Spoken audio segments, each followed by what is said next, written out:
Hej med jer, og velkommen til min ansøgningsvideo.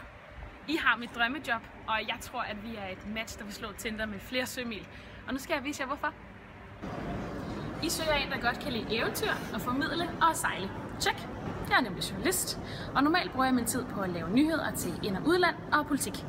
Men lige nu, der er jeg i gang med at filme en børnedokumentar sammen med Martin, fotograf Martin. Det er mig. Jeg har været i Tanzania og lavet en børnedokumentar.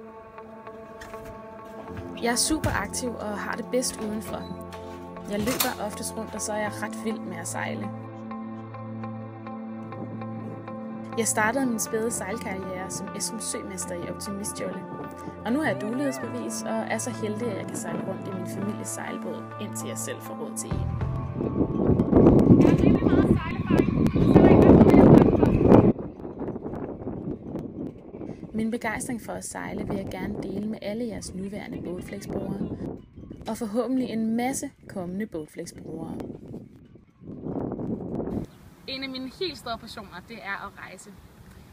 Allerede som lille boede jeg i England med min familie, og jeg har netop boet et halvt år i Californien, hvor jeg har rejst rundt og set verden, og jeg har læst og haft det fuldstændig fantastisk.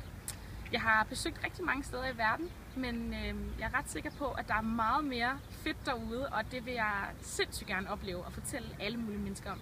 Fordi jeg er ret sikker på, at jeg vil kunne på en god måde fortælle andre og dele min glæde og min entusiasme omkring at rejse med alle jer derude. Så måske at det er jer, der skal fortælle mig, hvor jeg skal hen næste gang. Og fra i dag, der har jeg ferie, og det betyder 14 dage i sejlbåd i Christianshavns Kanal. Så jeg kigger bare ned forbi til et glas, hvis I har lyst. Vi ses.